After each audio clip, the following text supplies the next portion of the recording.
So I went into therapy.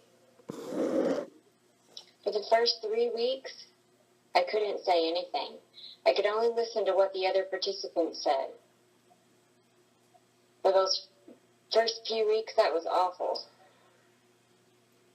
I'd wake up at night and I'd be all sweaty. I'd have to change my clothes, my bedding. They would all be wet almost every night. I was going through the withdrawal symptoms from stopping the drinking of alcohol. I would also wake up in there in the therapy room where I was staying and not know where I was. And then I would look around and go, oh yeah, I remember where I'm at. The third week being there, I finally was able to talk. It was my turn. I didn't know what to say. My name's Bobby was about all I got out, so. The AA meetings that I went to, some of them were on where the therapy, I was getting the in-house therapy, and there were some out-of-house therapy meetings that we could go to. Things I noticed, there were people from all different walks of life, old, young, all different kinds of people. Their sobriety times were 1 month, 3 months to years. Everybody was different. But the one thing we all had in common at those meetings was alcohol. We all had to learn that we can't control alcohol. If we try, then our life goes into chaos. We have to know that we can't control that. We had an interpreter at those meetings. After the month was over, I had to go out into the real world again. I wasn't ready for that on my own, so I moved into a halfway house with 14 other men. We all had the same problems, so it kind of helped us all to be together. At the meetings, when I was done with therapy out in the halfway house, they only had an interpreter 1 time a week. I knew I wanted to make a change in my life, and I knew that to do that, I had to go to the meetings. So I didn't care if they had an interpreter or not. I would go, set up the tables, make the coffee. I didn't drink coffee myself. I don't like coffee, but I set them up and set up the coffee, set up the tables, did everything I could. They had this concept called 90 and 90, which means 90 meetings in 90 days. Me, I did the 180 in 90, which meant that I went to several meetings a day. Sometimes they had discussions, sometimes they had presentations. A lot of times I couldn't understand what was being said, but it didn't matter. I felt safe in those meetings. I knew out in the real world I would be tempted. I did not want to be tempted. So I went to the meetings. Didn't matter if I understood. I would bring my big book with me and try to follow along, read it myself, try to watch the PowerPoint presentations, trying to listen to the speakers, trying to lip read the presentation speakers. I went to AA meetings. I went to Narcotics Anonymous meetings.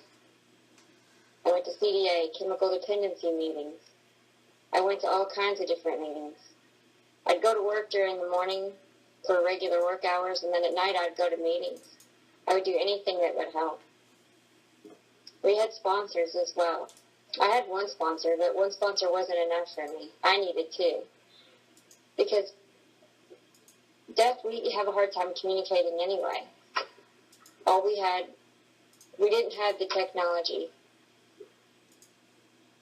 that they have now. Back then, we didn't have that. We only had a TTY to be able to call people, a telephone for deaf people. And if we couldn't get a hold of someone, well, it was really difficult. So I felt better having 2. If I couldn't get a hold of one, I could get a hold of another. And they really pounded into us about following the steps in order. Follow step 1, step 2, then step 3. But I got stuck on step 3. We had to accept God, and I didn't know anything about that. My life, I didn't think he really wanted it, but oh well, kind of skipped 3, but went through all of the steps after that. 6 years later, then I went back and understood step 3. I remember them pounding it into me about having to go through step 3, and I didn't. Oh well. So I continued to go to meetings. My life slowly changed. It didn't happen fast. I had to let everything process. Before, I had heart problems. And I was warned that if I kept drinking and that it would hurt me. They were doing tests on my body, and they tested my liver and found out that I had some problems with my liver from drinking.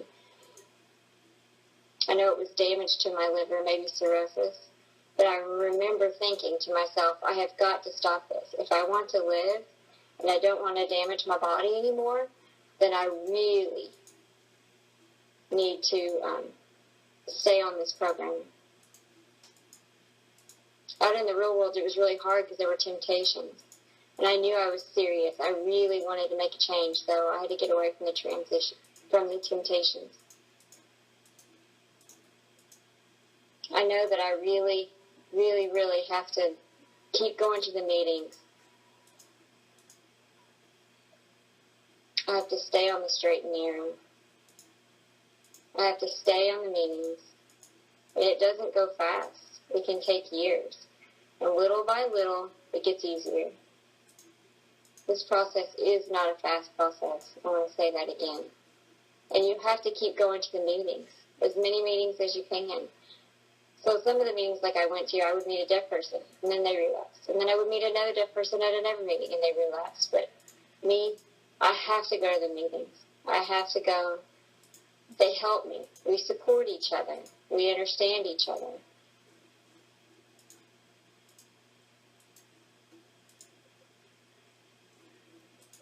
I know that my old life is right there, really close. And so I have to stay focused on the process. Every time, every step I take, it gets a little bit better. Now, it's been 22 years. Is my life the way it probably wouldn't have been if I hadn't drank alcohol? Probably not. But it is getting better. I focus on the things that are important. My family, my job. And there are still problems that come up. Temptations that happen. Everything that happens in the world, the economy, politics, children. Those things are normal. They do cause temptations, but I know if I take that first drink, I'll be back into it again. And then I know I'd be dead for sure, because then I would be heading back to the old ways. My life now is good. I'm staying sober. I get to help other people. If there's a person that I see that has the same problems that I have, then I can help them. Because I can remember back to what it was like. In therapy, those people helped me. Now it's my turn. I can help other people. It's like a circle. They helped me, I helped them, they helped somebody else. We try to encourage each other not to relapse, not to go back to our old world. So the things that they've given me through all of my therapy, I can pass on to someone else. Because I don't want to relapse, and I don't want anybody else to relapse. And I never have because of God's help. DODA, my organization, where the deaf help each other with chemical dependency. It's a way that I can give back. I can help others that have helped me. It makes me feel good about myself. I'm okay, and I'm going to be all right. I just need to stay positive and make sure I keep following the steps. Keep doing what I need to do. Thank you so much for listening to my story. Thanks.